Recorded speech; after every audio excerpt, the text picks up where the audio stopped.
Bien, mesdames et messieurs, merci d'être là et après la lecture de la déclaration à laquelle nous venons d'assister et son approbation par tous, nous souhaitions tenir une conférence de presse. Je souhaitais commencer cette conférence de presse en exprimant la solidarité du peuple français à l'égard du peuple belge.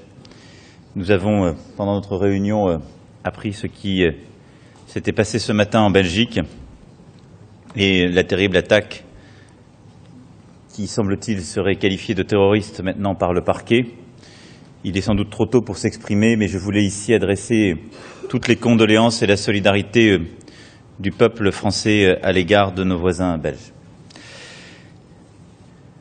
Aujourd'hui, c'est donc tenu une conférence importante qui est le fruit d'un travail de longue haleine que, à la fois, le président Sarraj, l'ensemble des parties prenantes libyennes, la communauté internationale et tout particulièrement le représentant des Nations Unies, Hassan Salamé, mènent depuis des mois et des mois.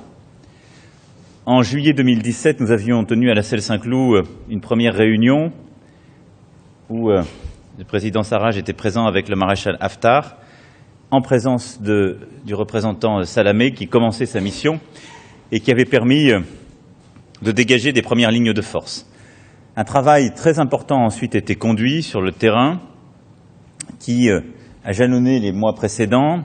En septembre, le représentant Hassan Salamé avait exposé ainsi, après un été passé au travail avec l'ensemble des parties prenantes, ses propositions et sa feuille de route qui avait été validée aux Nations Unies en marge de l'Assemblée générale. Et un très gros travail a été fait ces derniers mois. La rencontre qui s'est tenue aujourd'hui est une rencontre historique parce qu'elle s'inscrit dans ce processus et qu'elle a été préparée de longue haleine par l'ensemble des parties prenantes et parce qu'elle a été accompagnée par l'ensemble de la communauté internationale qui a à connaître de cette situation. Nous avons tous partagé le même sentiment de responsabilité, d'urgence et d'engagement sur la nécessité d'aboutir rapidement à une solution politique en Libye.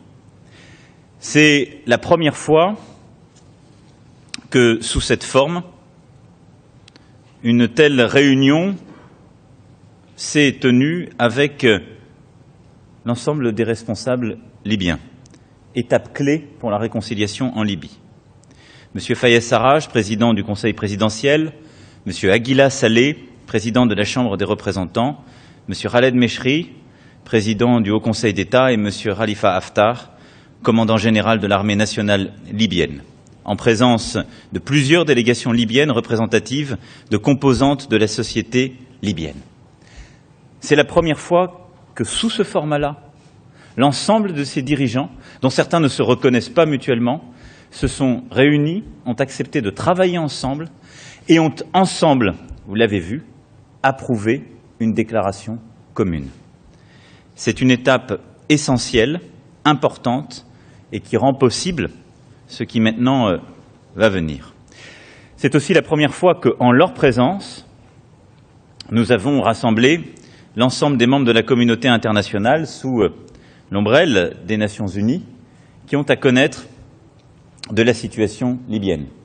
Pays voisins, pays africains, pays du Proche et Moyen-Orient, pays européens, organisations régionales, membres permanents du Conseil de sécurité des Nations Unies.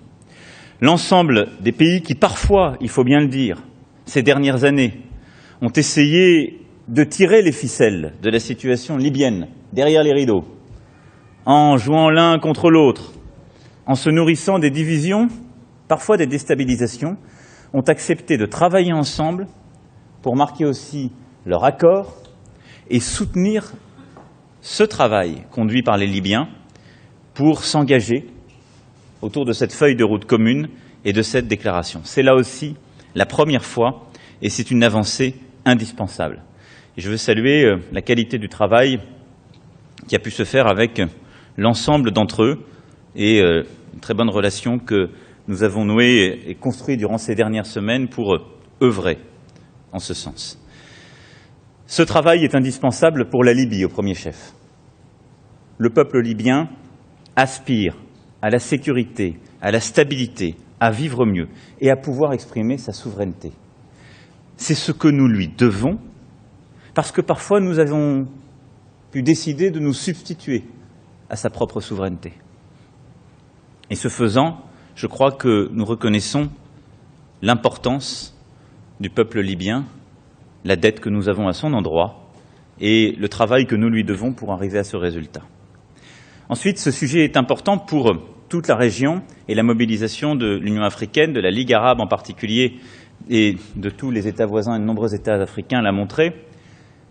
Aujourd'hui, la situation en Libye est un problème de sécurité, de stabilité qui la dépasse et qui touche la plupart de ces pays, avec des conséquences graves sur les pays voisins, sur tout le Sahel et une déstabilisation potentielle en Afrique, mais aussi au Proche et Moyen-Orient.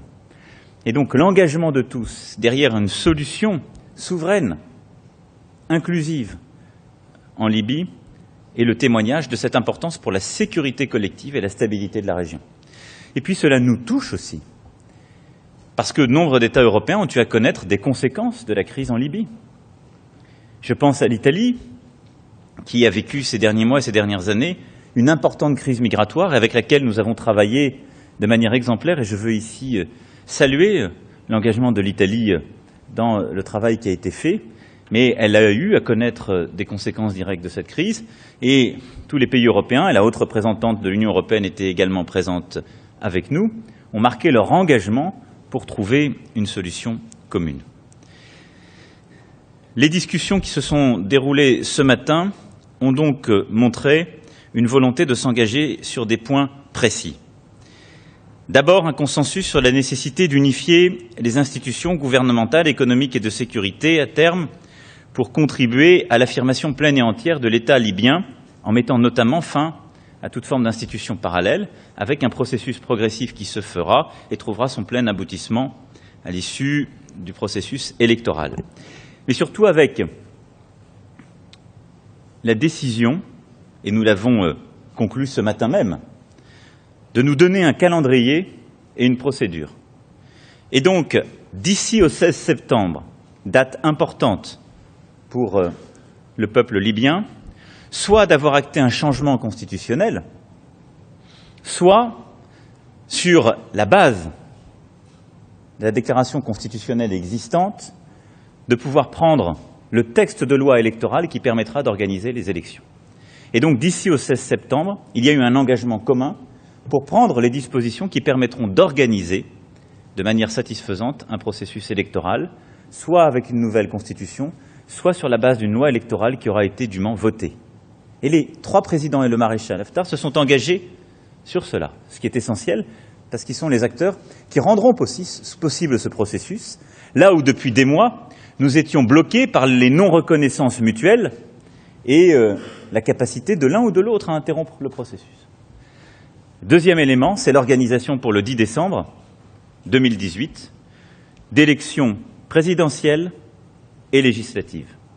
Et donc l'engagement, sur la base de ce processus, de redonner pleinement, sûrement, au peuple libyen sa souveraineté et de lui permettre de l'exprimer à cette date. C'est un élément inédit, mais je crois qu'il est à la hauteur aussi des attentes du peuple libyen lui-même.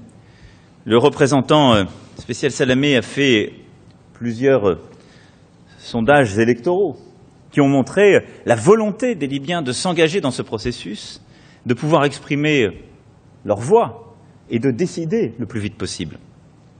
Et ce texte va donc dans ce sens et il vous sera présenté dans ses détails par M. Salamé dans quelques instants, après que la lecture en a été faite devant nous il y a quelques instants à peine.